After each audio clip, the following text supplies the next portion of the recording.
On to happier news. We've been talking about price increases and the aggressivity of the Walt Disney Company. Not good. But there was one particular story that the Walt Disney Company actually brought forward before announcing those price increases officially that might have been a way of cushioning the blow or maybe getting their media and press onto other things.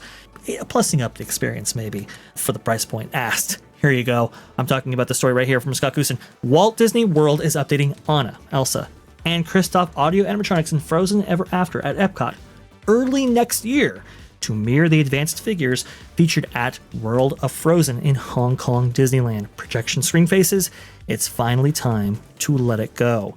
You can see right here what these actually look like. These are the Hong Kong variants, and if people aren't especially familiar, when this attraction debuted, post overlay of Maelstrom, I want to say it was 2017. I could be wrong though.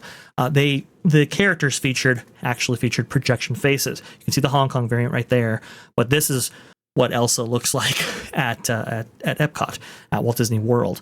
And apparently they're going to be changing out. I believe there's 5 figures. I think there's 2 Annas, there's 2 Elsas, and there's 1 Kristoff.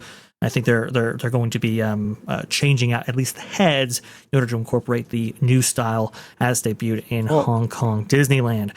Guys, your thoughts on, hey, maybe good news, we're plussing up, we're going back, and we're righting the wrongs right there? Or is it a desperate attempt to justify those price increases? Please, your thoughts.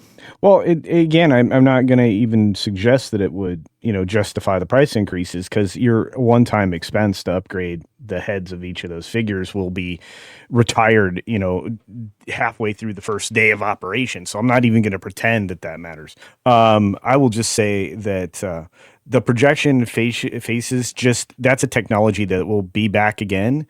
You just don't want to see the blue screen of death on a face when you're riding the attraction, which happened to several times. I think it's a step in the right direction, but at the same time, I mean, if we're only replacing the heads, it makes sense. But if you're going to replace like the figures, just look at Tiana for what that could be, how that could happen.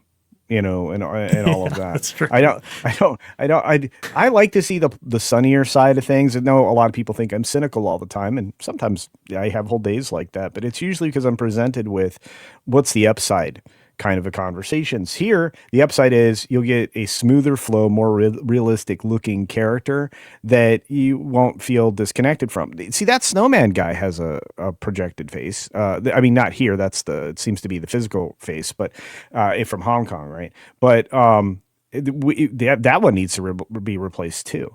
So I just, to me, it doesn't matter. I examined the footage of the Hong Kong variant, and I saw projected faces for the trolls and maybe Olaf as well. I wasn't keen and looking at that super closely, but the trolls are going to remain projected faces. Looks like they're just going to affect the humans. So in effect, culture. You're right. It would be nice to have all physical features on these animated figures, but unfortunately, that's not the case. Ron, have you seen these in person? Yeah. When they kind of like blink out or blank out for those faces right there, because that isn't a problem where you might have Anna or Elsa not have a face at all when you actually see them on this attraction. That's pretty scary. I'm telling you, the best thing was the Windows Update screen that I got to watch. It was spectacular. That's funny. No, fortunately, I think I've only seen the projections either working or they'll not working. Not or if they don't work, they basically just darken the characters or something.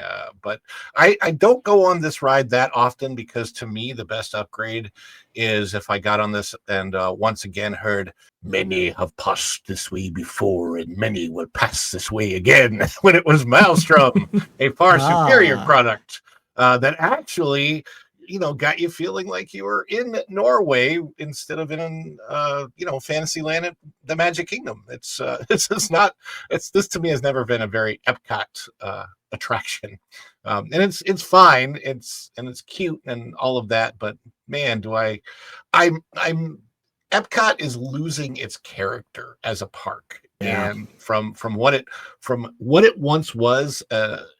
By far my favorite Disney park because of its uniqueness when it first came out, and probably all the way through the 90s, and attractions like Horizons, and I don't know. Yeah, it's great. Some new animated animatronic faces. I hope they work, because we just went on Navi River Journey the other day, and we're faced at the end with a screen of the non-animatronic that's not there right now. Right, and Yeah. My wife turned to me and she goes, "What happened to the animatronic? That's the whole reason I wanted to go on this ride." I know, that's the reason why you're there. It's got the 9 points of I got that for really sure. Cool animatronic when it's there and it's working. But yeah, I just hope Disney really needs to improve all of their maintenance teams, so that if they're going to do this stuff, guests can rely on it all the time, especially when they're paying $209 for a daily ticket. Well, I want to go ahead and bring it up there, Ron, because I think you make a great point. And Disney, I don't know if they're increasing their maintenance, but I think the need for that will ever increase with this Disney Parks blog post. New updates to audio animatronics figures at Walt Disney World, October 8th, 2025. You can see right there, Clawhauser will be featured in the new Zootopia Together attraction at Animal Kingdom. That's going to be the replacement to It's Tough to Be a Bug. So you're going to get a new figure there. And then if we scroll down past the, Anna, Elsa, and Kristoff updates there, we can see right here for Rock and Roller Coaster starring Muppets opening summer 2026, they're saying that at Rock and Roller Coaster starring the Muppets, you bet we'll have Rock as we roll across Hollywood on a wild ride with electric mayhem, complete with backstage chaos, high-speed thrills, that signature Muppet humor, and an all-new Muppet audio animatronics figure. They're saying that Scooter is going to be brought to life via audio animatronics. Culture, I like that we're seeing the inclusion of more audio animatronics figures, although with Clawhauser, it kind of just replaces Hopper, right? In this way, we never really had an audio animatronics figure for Rock and Roller Coaster before, so that's one. And two, we were supposed to get actually 2 figures for Cosmic Rewind, and we didn't, that being Rocket and Groot back there. Is Disney kind of saying, hey, look, listen, with this new audio animatronics technology, because the operating costs going forward are maybe lower with these electric actuators and so forth, maybe they're more open to including audio animatronics figures in their attractions, or is this all smoke and mirrors? It's smoke and mirrors. I think that, look, if you build a good enough attraction, you can always plus it up. I would only suggest that they're plussing up the attractions with the animatronics, because again, how often can we rely on them? You guys are just talking about maintenance issues, and that's true. They're all over the place. They aren't few and far between like they should be. Sounds terrible. We've been dealing with they never should have done what they did, because now they have all kind of ground fault issues and everything else in a location where they never existed before, because everything relied on very standardized pressurized lines, whether it be nitrogen, hydraulics of any kind of fluid or whatnot. That those pressure actuators work reliably every time.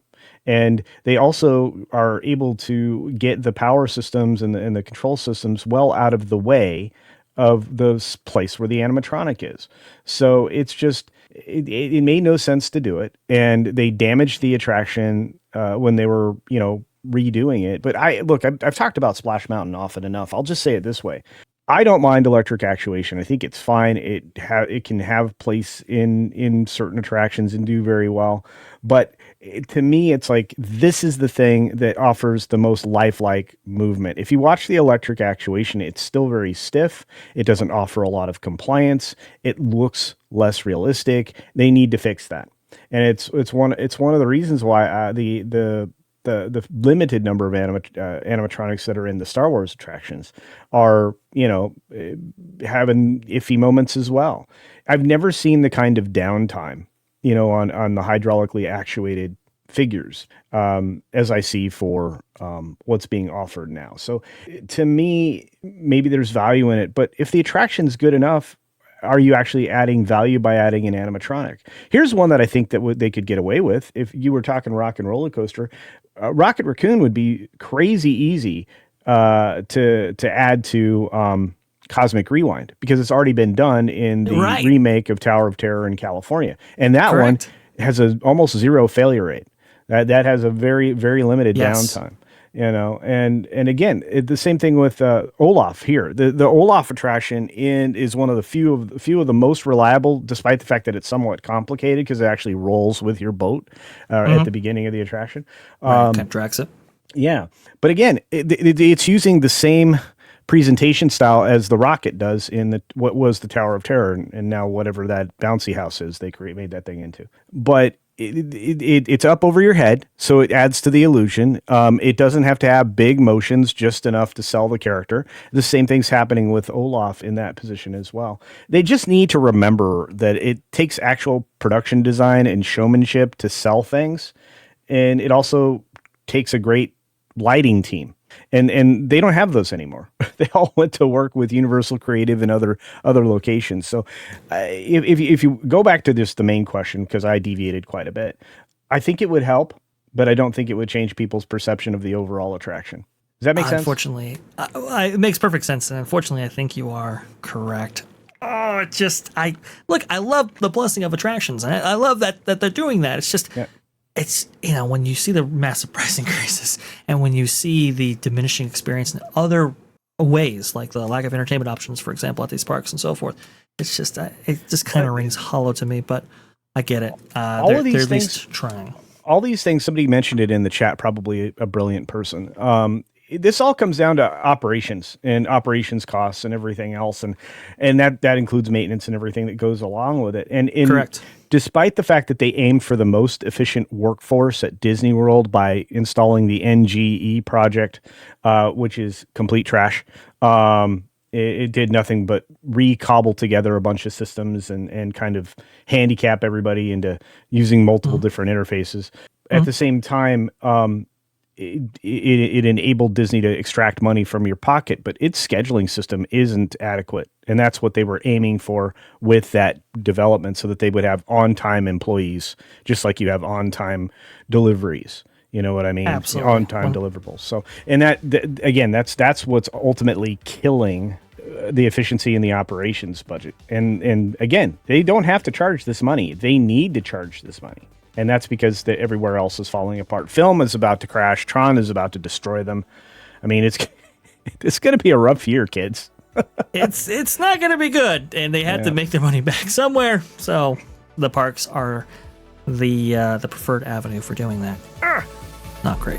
Thanks for watching That Park Plays News. For more information, consider checking out www.thatparkplace.com.